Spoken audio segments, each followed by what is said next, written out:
7ാം ക്ലാസ്സിലെ കൊച്ചുകൂട്ടുകാർക്കുള്ളതാണ് ഇന്നത്തെ വീഡിയോ. 7ാം ക്ലാസ്സിൽ നിന്നും ആർട്ട് എഡ്യൂക്കേഷനിൽ നിന്നും, അതായത് കലാവിദ്യാഭ്യാസത്തിൽ നിന്നും ഓണപരീക്ഷയ്ക്ക് ചോദിച്ചിട്ടുള്ള ചോദ്യങ്ങളും അതിൻ്റെ ഉത്തരങ്ങളും, കൂടുതൽ ചോദ്യങ്ങളും അതിൻ്റെ ഉത്തരങ്ങളുമാണ് പങ്കുവയ്ക്കുന്നത്. അപ്പോൾ നേരെ ക്ലാസ്സിലേക്ക് പോകാം.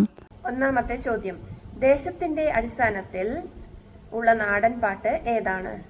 4 ഉത്തരങ്ങളാണ് തന്നിട്ടുള്ളത്. അതിൽ ശരിയായ ഉത്തരമാണ് തിരഞ്ഞെടുത്തെഴുതേണ്ടത്.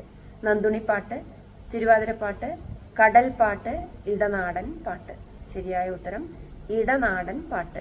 അതിൽ ദേശത്തിന്റെ പേരുണ്ട്, ഇടനാടൻ പാട്ട്. അടുത്ത ചോദ്യം, ഗദ്ദിക എന്ന കലാരൂപത്തെ കലാമൂല്യം നിലനിർത്തിക്കൊണ്ട് പൊതുവേദികളിൽ അവതരിപ്പിക്കുന്നതിന് നേതൃത്വം നൽകിയ കലാകാരൻ ആരാണ്? 4 ഉത്തരം കൊടുത്തിട്ടുണ്ട്. അതിൽ ശരിയായതെടുത്തെഴുതാൻ പറഞ്ഞിട്ടുണ്ട്. PK കാളൻ, കൃഷ്ണ അയ്യർ, ഗുരു ഗോപിനാഥ്, ഡോക്ടർ ചുമ്മാർ, ചൂണ്ടൽ. അതിൽ ശരിയായ ഉത്തരം ഏതാണ്? നമ്മൾ പഠിച്ചിട്ടുള്ളത് തന്നെയാണ്, PK കാളൻ. അടുത്ത ചോദ്യം, എവിടെ നിന്നാണ് ഇംപ്രഷനിസം തുടങ്ങിയത്? China, Paris, Japan, England. എവിടെ നിന്നാണ്? അതെ, പാരീസിൽ നിന്നാണ് ഇംപ്രഷനിസം തുടങ്ങിയത്. അടുത്ത ചോദ്യം, 3 ഭാഗം ചുമരിനാൽ ചുറ്റപ്പെട്ടതും മുൻഭാഗം കർട്ടനിട്ട് അവതരിപ്പിക്കുന്നതുമായ സ്റ്റേജിന് എന്താണ് പറയുക? Arena stage, sandwich, proscenium stage, black box theatre. എന്താണ് ശരിയായ ഉത്തരം? Proscenium stage. അടുത്ത ചോദ്യം, തീൻ കന്യ 3 സ്ത്രീകൾ എന്ന സിനിമയുടെ സംവിധായകൻ ആരാണ്? അപർണ സെൻ, സത്യജിത് റോയ്, ഗിരീഷ് കർണാഡ്, ദീപ മേത്ത.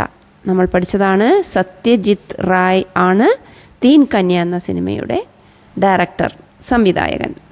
6 മുതൽ 10 വരെയുള്ള ചോദ്യങ്ങൾ ഏതെങ്കിലും 3 എണ്ണം എഴുതിയാൽ മതിയാകും. ഒന്നാമത്തെ ചോദ്യം, 2 തരം നാദങ്ങളെക്കുറിച്ച് എഴുതുക. ടെക്സ്റ്റ് ബുക്ക് പേജ് നമ്പർ 19 അതിൻ്റെ ഉത്തരമുണ്ട്. കൂട്ടുകാർ അത് കാണാതെ പഠിക്കണം. ആധികാരിക സംഗീത ഗ്രന്ഥങ്ങൾ ഏതൊക്കെ എന്ന് പറയുന്നത് നന്നാവും. ആധികാരിക സംഗീത ഗ്രന്ഥങ്ങളിൽ നാദത്തെ ആഹതനാദമെന്നും അനാഹതനാദമെന്നും 2ആയി തരംതിരിച്ചിരിക്കുന്നു. ആ ബോക്സ് പഠിക്കുക. അപ്പോൾ 2 തരം നാദങ്ങൾ ഏതൊക്കെയാണ്? ആഹതനാദം, അനാഹതനാദം. ശ്രവണേന്ദ്രിയങ്ങൾ കൊണ്ട് കേൾക്കാൻ കഴിയുന്ന നാദം ആഹതം, കേൾക്കാൻ കഴിയാത്ത നാദം അനാഹതം എന്നുകൂടി എഴുതണേ. അടുത്ത ചോദ്യം, ഗദ്ദിക എത്ര തരമുണ്ട്? അത് ഏതൊക്കെയാണ്?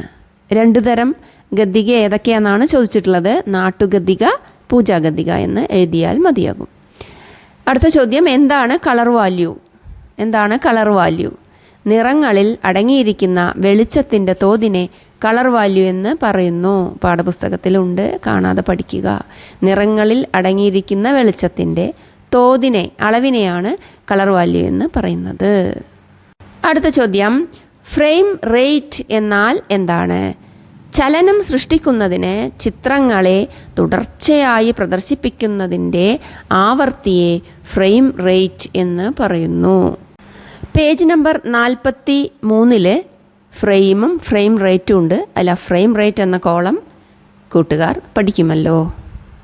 അതിൽ തന്നെ ഫ്രെയിം റേറ്റിന് ഉദാഹരണങ്ങൾ ചോദിച്ചിട്ടുണ്ട്. ഉദാഹരണങ്ങൾ ഏതൊക്കെയാണ്? അതും ആ പേജിലുണ്ട്. 24, 60, 20, 120, 240.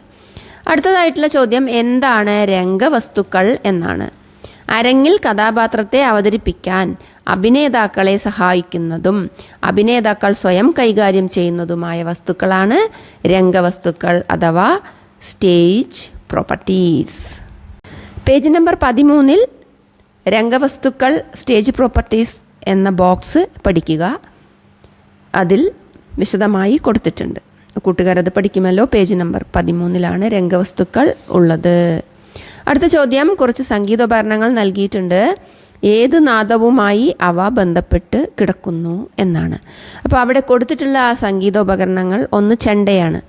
ചെണ്ട എന്താണ്? മൃഗങ്ങളുടെ തോല് കൊണ്ടല്ലേ നിർമ്മിക്കുന്നത്. അപ്പോൾ ചർമ്മമാണല്ലേ, അപ്പോൾ ചർമ്മജം. പിന്നെ ഗിത്താറാണ്. ഗിത്താർ എങ്ങനെയാണ് മീട്ടുന്നത്? നഖം കൊണ്ടാണല്ലേ, അതുകൊണ്ട് നഖജം. പിന്നീട് തന്നിട്ടുള്ള ചിത്രം ഇലത്താളത്തിൻ്റേതാണ്. ഇലത്താളം എന്തുകൊണ്ടാണ് ഉണ്ടാക്കുന്നത്? ലോഹം കൊണ്ടല്ലേ, അപ്പോൾ ലോഹജം. ഊത്താണ് പിന്നെ തന്നിട്ടുള്ളത്. നമ്മൾ വായു ഊതിയിട്ടാണ് ഊതി നമ്മൾ അതിൻ്റെ ശബ്ദം കേൾക്കുന്നത്. അതുകൊണ്ട് തന്നെ അത് വായു കൊണ്ടായതിനാൽ വായുജം. പിന്നെ തന്നിട്ടുള്ളത് തമ്പൂരുവാണ്. നമ്മൾ സംഗീത കച്ചേരിയൊക്കെ നടത്തുമ്പോൾ പിന്നിലിരുന്ന് ഇങ്ങനെ മീട്ടും നഖം കൊണ്ട്. അപ്പോൾ അതെന്താണ്? നഖചം. അടുത്ത ചോദ്യം, കലാരൂപങ്ങളുടെ ചിത്രം തന്നിട്ട് അതിനടിയിൽ അതിൻ്റെ പേരെഴുതാനാണ് കൂട്ടുകാരെ. അപ്പോൾ ആദ്യം തന്നിട്ടുള്ള ചിത്രം തെയ്യമാണ്. ചോദ്യപേപ്പർ നോക്കിയാൽ മനസ്സിലാവും. രണ്ടാമത്തെ ചിത്രം പരിചമുട്ടുകളിയാണ്. മൂന്നാമത്തെ ചിത്രം പടയണിയാണ്. നാലാമത്തെ ചിത്രം തിറയാണ്. അഞ്ചാമത്തെ ചിത്രം ദഫ് മുട്ടും ആണ്. അപ്പോൾ അത് നമ്മുടെ പാഠപുസ്തകത്തിലുണ്ട്, അതിൻ്റെയൊക്കെ ചിത്രം. അത് നോക്കി കാണുമ്പോൾ തന്നെ നമുക്കതിൻ്റെ ഉത്തരം എഴുതാൻ കഴിയണം. അപ്പോൾ അത് നന്നായിട്ട് പരിശോധിച്ച് ഓരോന്നും ഏത് കലാരൂപമാണെന്ന് പഠിച്ചിരിക്കണേ.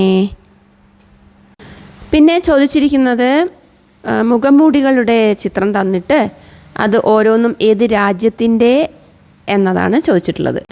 ഇവിടെ തന്നിട്ടുള്ള മുഖംമൂടികളുടെ രൂപത്തിനനുസരിച്ച് ആദ്യത്തേത് ചൈനീസും, രണ്ടാമത്തേത് ഗ്രീക്കും, മൂന്നാമത്തേത് ഈജിപ്ഷ്യനും, നാലാമത്തേത് ആഫ്രിക്കനും, അഞ്ചാമത്തേത് ജാപ്പനീസുമാണ്. അങ്ങനെ 5 മുഖംമൂടികളുടെ ചിത്രമാണ് ചോദ്യപേപ്പറിൽ ചോദിച്ചത്. നിങ്ങൾക്ക് ഓരോന്നും പഠിക്കാനായിട്ട് പേജ് നമ്പർ 36 ലോകരാജ്യങ്ങളിൽ പ്രചാരത്തിലുള്ള മുഖംമൂടികൾ കണ്ടെത്തി എഴുതാൻ പറഞ്ഞിട്ടുണ്ട്. അപ്പോൾ അത് ICT സാധ്യത നിങ്ങൾ ഉപയോഗിക്കുക. അതിൻ്റെ മുകളിൽ കൊടുത്തിട്ടുള്ളത് ഗ്രീക്ക്, ജാപ്പനീസ്, ചൈനീസ്, ആഫ്രിക്കൻ മുഖംമൂടികൾ, ചൗ മാസ്ക്, ഈജിപ്ഷ്യൻ മാസ്ക് ഒക്കെ ഒന്ന് പരിചയപ്പെട്ടാൽ മതിയാകും. നിങ്ങൾക്കതിൻ്റെ ഉത്തരം എഴുതാൻ സാധിക്കും. പ്രകൃതിയെ സംരക്ഷിക്കുക എന്നുള്ളത് നമ്മുടെ എല്ലാവരുടെയും കടമയാണ് അല്ലേ? അപ്പോൾ പ്രകൃതിയെ സംരക്ഷിക്കണം എന്നുള്ള ഒരു സിനിമ, ആ ആശയം ജനങ്ങളിലേക്ക് എങ്ങനെ നമുക്ക് എത്തിക്കാൻ കഴിയും? അത് കൂട്ടുകാർ കഥ എഴുതി, തിരക്കഥ എഴുതി ഒരു ഷോർട്ട് ഫിലിമാക്കി എങ്ങനെ അവതരിപ്പിക്കും? അതാണ് ചോദിച്ചിട്ടുള്ളത്. 4 മാർക്കാണ് അതിനുള്ളത്. നമുക്ക് ആദ്യം ഈ ഷോർട്ട് ഫിലിമിന് ഒരു പേര് കൊടുക്കാം അല്ലേ? നാളേക്കായി എന്ന് കൊടുക്കാം.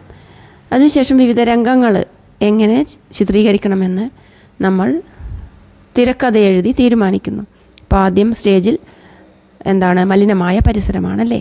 വീണ്ടും രണ്ടാമത്തെ രംഗത്തിൽ ഒരു കുട്ടി കൊണ്ടുവന്ന് മാലിന്യങ്ങൾ വലിച്ചെറിയുകയാണ്. അപ്പോൾ അധ്യാപകൻ വരുന്നു, കുട്ടിയോട് പറയുന്നു, ഇങ്ങനെ മാലിന്യം എറിഞ്ഞു കഴിഞ്ഞാൽ പ്രകൃതിക്കുണ്ടാവുന്ന ദോഷങ്ങൾ, പ്രകൃതിയെ സംരക്ഷിക്കണ്ടേ, അതിനായി നമുക്ക് എന്തൊക്കെ ചെയ്യാം? അടുത്ത രംഗത്തിൽ കുട്ടികളും അധ്യാപകനും ചേർന്ന് പ്രകൃതി സംരക്ഷണത്തിനായി ഇറങ്ങിത്തിരിക്കുകയാണ്. ചെടി നട്ടുപിടിപ്പിക്കുന്നു, മാലിന്യം ഒഴിവാക്കുന്നു. അങ്ങനത്തെ കാര്യങ്ങളൊക്കെ അടങ്ങിയ ഒരു 4 മാർക്കിൻ്റെ ഉത്തരമാണ് കൂട്ടുകാർ എഴുതേണ്ടത്. അപ്പോൾ ഇത്രയും ചോദ്യങ്ങളാണ് കഴിഞ്ഞ ഓണപരീക്ഷയ്ക്ക് വന്നത്. അതിൻ്റെ ഉത്തരങ്ങളും ഞാൻ പറഞ്ഞു കഴിഞ്ഞു. ഇനി കൂടുതൽ ചോദിക്കാനുള്ള ചോദ്യങ്ങൾ നമുക്ക് ടെക്സ്റ്റ് ബുക്ക് വെച്ചൊന്ന് പഠിക്കാം. ആദ്യം തന്നെ പറയട്ടെ, നമ്മുടെ ഉള്ളടക്കം എന്ന പേജ് എടുക്കുക. കലയൊരുക്കവും താളത്തിൻ്റെ പ്രകാശങ്ങളുമാണ് പരീക്ഷയ്ക്ക് ചോദിക്കുക. അതിൽ അരങ്ങുണർത്തുന്ന അനുഷ്ഠാന കലകൾ, നെയ്യപ്പം, നിറങ്ങളുടെ ആകാശം, മധുരമീനാദം, സിനിമാ കഥ. ഇത് കലയൊരുക്കത്തിലും. തുള്ളലിൻ്റെ ചിരിച്ചന്തം, കാലത്തിലൂടെ, മുഖംമൂടിയുടെ മുഖം, നാട്ടുപാട്ട്, സിനിമ. ഇത്രയും ഭാഗങ്ങൾ താളത്തിൻ്റെ പ്രകാശങ്ങൾ എന്ന യൂണിറ്റിൽ നിന്നും ഓണപരീക്ഷയ്ക്ക് വരും. അരങ്ങുണർത്തുന്ന അനുഷ്ഠാന കലകൾ ഏതൊക്കെയാണെന്ന് പഠിക്കുക. ഗദ്ദികയെക്കുറിച്ച് പഠിക്കുക. ഗദ്ദികയുടെ അവതരണ സ്ഥലം വീടുകൾക്ക് മുന്നിലും പൊതുവേദികളിലും ഉണ്ടെന്നറിയുക. ചുവട് പുരുഷന്മാർ താളം കൊട്ടി പാടുന്നു എന്ന് മനസ്സിലാക്കുക. പാട്ടുപാടുന്നത് ഗോത്രഭാഷയിലാണെന്ന് മനസ്സിലാക്കുക. വാദ്യം തുടിയും ചെണ്ടയുമാണെന്ന് മനസ്സിലാക്കുക. വേഷം സ്ത്രീകൾ തനത് ചേല ചുറ്റും, പുരുഷന്മാർ മുണ്ടും സ്ത്രീവേഷങ്ങളും കെട്ടിയിട്ടും ഇത് അവതരിപ്പിക്കും. പിന്നീട് PK കാളനെക്കുറിച്ച് പഠിക്കുക. പേജ് നമ്പർ 10 വിവിധ അനുഷ്ഠാന കലകളുടെ ചിത്രങ്ങൾ കൊടുത്തിട്ടുണ്ട്. അതൊക്കെ ഏതാണെന്ന് നന്നായിട്ട് നോക്കി ശ്രദ്ധിച്ച് മനസ്സിലാക്കുക.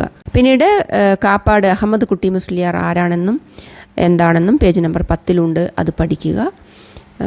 നെയ്യപ്പം എന്നുള്ള പാഠത്തിൽ നിങ്ങൾ വരാനുള്ള ചോദ്യങ്ങൾ ഏതൊക്കെയാണെന്ന് നോക്കുക. രംഗവിധാനം എന്നാൽ എന്താണെന്ന് മനസ്സിലാക്കുക. രംഗവസ്തുക്കൾ എന്താണെന്ന് മനസ്സിലാക്കുക. പേജ് നമ്പർ 12ഉം 13ഉം. പിന്നീട് പ്രൊസീനിയർ സ്റ്റേജ് എന്താണെന്ന് കൊടുത്തിട്ടുണ്ട്, അത് പഠിക്കുക. നാടകം, ചരിത്രത്തിൽ എന്തൊക്കെ നാടകങ്ങളാണെന്നുള്ളത് പേജ് നമ്പർ 13 അതുകൂടെ മനസ്സിലാക്കുക. പിന്നീട് നിറങ്ങളുടെ ആകാശമാണ്. അതിൽ ചോദിക്കുന്നത് പ്രധാനമായും കളർ വാല്യൂവും കളർ വീലും ഐസക് ന്യൂട്ടനുമാണ്. അത് നന്നായിട്ട് പഠിക്കുക. Page number 16. Page number 17 impressionism. അതിലാരാണ്? ക്ലോദ് മോനെക്കുറിച്ച് വായിക്കുക. അതുപോലെ ജോർജസ് സൂറയെക്കുറിച്ച് വായിക്കുക. പോയിന്റിലിസം എന്താണെന്ന് പഠിക്കുക. പേജ് നമ്പർ 17 അതുണ്ട്. പിന്നീട് മധുരമീനാദം ഉറപ്പായിട്ടും കുറേ ചോദ്യങ്ങൾ അതിൽ നിന്നും വരും. പേജ് നമ്പർ 19 നിന്നും നാദത്തിൻ്റെ വിവിധ വിഭാഗങ്ങൾ പഠിക്കുക. ശരീരജം, നഖജം, ധനുർജം, വായുജം, ചർമ്മജം, ലോഹജം എന്നിവ പഠിക്കുക. നാദം എന്നാൽ എന്താണെന്ന് പേജ് നമ്പർ 18 അതും കൂടെ പഠിക്കുക. പിന്നീട് യേശുദാസിനെക്കുറിച്ച്, ജാനകിയെക്കുറിച്ച്. പിന്നെ സിനിമാ കഥ എന്ന പാഠമാണ്. അതിൽ 23-ാമത്തെ പേജിൽ സിനിമയുടെ ആദ്യഘട്ടം ആശയമാണ്. ആശയത്തിൽ നിന്ന് കഥയും കഥയിൽ നിന്ന് തിരക്കഥയും രൂപപ്പെടുന്നു. അതൊക്കെ വൺ വേർഡായിട്ട് ചോദിച്ചേക്കാം. സിനിമയുടെ ആദ്യഘട്ടം എന്താണ്? ആശയമാണ്. ആശയത്തിൽ നിന്ന് എന്തെല്ലാം രൂപപ്പെടുന്നു? കഥ രൂപപ്പെടുന്നു. കഥയിൽ നിന്ന് എന്ത് രൂപപ്പെടുന്നു? തിരക്കഥ രൂപപ്പെടുന്നു. ഈ ചോദ്യങ്ങളൊക്കെ പ്രതീക്ഷിക്കാം. പിന്നെ പേജ് നമ്പർ 24 സത്യജിത് റായെക്കുറിച്ച് പഠിക്കുക. അപർണ സെന്നിനെക്കുറിച്ചും പഠിക്കുക. ഇത്തവണ ഉറപ്പായിട്ടും തുള്ളലിൻ്റെ ചിരിച്ചന്തത്തിൽ നിന്നും 1-2 ചോദ്യം പ്രതീക്ഷിക്കാം. ഏതൊക്കെ തരത്തിലുള്ള തുള്ളലുണ്ടെന്ന് ചോദിക്കും. ഓട്ടം തുള്ളൽ, പറയാൻ തുള്ളൽ, ശീതങ്കം തുള്ളൽ എന്ന് പഠിക്കുമല്ലോ. പിന്നെ തുള്ളലുകളുടെ സവിശേഷതകൾ പഠിക്കുക. പേജ് നമ്പർ 27 നിന്നും.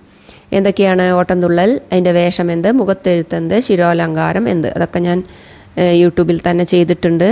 ആ ഒരു ഭാഗം കൂട്ടുകാർ എടുത്ത് പഠിക്കുമല്ലോ. അതുപോലെ കുഞ്ചൻ നമ്പ്യാരെക്കുറിച്ചുണ്ട്, അത് പഠിക്കുക. പിന്നീട് തുള്ളലിന് ഉപയോഗിക്കുന്ന സംഗീതോപകരണങ്ങൾ ഏതൊക്കെയാണെന്ന് ചോദിക്കും. ഏതൊക്കെയാണ്? കുഴിത്താളവും മൃദംഗവും ഇടയ്ക്കയും ശ്രുതിപ്പെട്ടിയും. ഇടയ്ക്കയെക്കുറിച്ച് പറയുകയാണെങ്കിൽ, ഇടയ്ക്ക എന്ന് പറഞ്ഞാൽ ആകാശത്തും ഭൂമിക്കും ഇടയിൽ വെച്ചാണത് സ്ഥിതി ചെയ്യുന്നത്. അതുകൊണ്ടാണ് ഇടയ്ക്ക എന്നറിയപ്പെടുന്നത്. ഇനി കൂട്ടുകാർക്ക് പഠിക്കാനുള്ളത് കാലത്തിലൂടെ എന്ന പാഠഭാഗത്തിലെ കാര്യങ്ങളാണ്. അതിൽ അരീനാവേദി എന്താണെന്ന് ഉറപ്പായിട്ടും ചോദിക്കും. അഭിനയിക്കുന്നിടം പൂർണ്ണമായും പ്രേക്ഷകരാൽ ചുറ്റപ്പെട്ട രംഗവേദി. അതൊക്കെ പഴയ കാലത്ത് അങ്ങനെ തന്നെയായിരുന്നു. ടെന്നീസ് കോർട്ടും ഫുട്ബോൾ ഗ്രൗണ്ടും ഒക്കെ ഉദാഹരണങ്ങളാണ്. അതും കൂടി ചോദിച്ചേക്കാം. പേജ് നമ്പർ 32 മടവൂർ കെ കൊച്ചുനാരായണ പിള്ള, അദ്ദേഹത്തെക്കുറിച്ച് നിങ്ങൾക്ക് ചോദ്യം പ്രതീക്ഷിക്കാം. പിന്നെ മുഖംമൂടിയുടെ മുഖമാണ്. വ്യത്യസ്ത മുഖംമൂടികൾ അവിടെ കൊടുത്തിട്ടുണ്ട്. ചോദ്യം വരുന്നത് പടയണി, കുമ്മാട്ടി ഒക്കെയാണ്. അത് പേജ് നമ്പർ 34 പിന്നെ മുഖംമൂടികൾ എന്നാൽ എന്ത്? കാഴ്ചക്കാരിൽ കൗതുകവും നിഗൂഢതയും ജനിപ്പിക്കാൻ ശേഷിയുള്ള കലാസൃഷ്ടികൾ അല്ലേ? അതും കൂടെ പഠിക്കുക. Page number 34. പിന്നെ മുഖംമൂടിയുള്ള ജീവികൾ, അത് ഉറപ്പായിട്ടും നിങ്ങൾ പഠിക്കണം. അത് page number 33 dancing bird, snake mimicking caterpillar, puffer fish, ഈനാം പേച്ചി, ഉറുമ്പുതീനി. ഇതിനെയൊക്കെ നിങ്ങൾ ഓർക്കുക, പഠിക്കുക. പിന്നെ നേരത്തെ പറഞ്ഞ പോലെ page number 36 Greek, Japanese, Chinese, African മുഖംമൂടികൾ നന്നായിട്ട് നോക്കി ശ്രദ്ധിച്ച് മനസ്സിലാക്കുക. അത് അവരുടെ മുഖം തന്നെ പറയുന്നുണ്ട് ഏത് രാജ്യമാണെന്ന്. പിന്നെ ചൗമാസ്ക് എന്നാൽ എന്ത്? ഈജിപ്ഷ്യൻ മാസ്ക് എന്നാൽ എന്ത്? അത് 36-ാമത്തെ പേജിലും ഉണ്ട്. പിന്നീട് നാട്ടുപാട്ടാണ് അടുത്ത പാഠം. അതിൽ വടക്കൻ പാട്ട് എന്നാൽ എന്ത്, തെക്കൻ പാട്ട് എന്നാൽ എന്ത് എന്ന് പഠിക്കുക കേട്ടോ. 38 പേജ് നമ്പർ 38. പിന്നെ 39 മറിയാമ്മ ജോണിനെക്കുറിച്ചും കണ്ണൻ മുത്തനെക്കുറിച്ചും ഒന്ന് വായിച്ച് വെക്കുമല്ലോ. പേജ് നമ്പർ 41 സ്റ്റോറി ബോർഡ്, അതും വരും. ദൃശ്യം ചിത്രീകരിക്കുന്നതിന് സഹായകമായി വരയ്ക്കുന്ന ചിത്രങ്ങൾ, അതാണ് സ്റ്റോറി ബോർഡ്. പിന്നെ ചോദിക്കുന്നത് ഫ്രെയിം എന്നാൽ എന്താണ്, ഫ്രെയിം റേറ്റ് എന്നാൽ എന്താണ്, പേജ് നമ്പർ 43.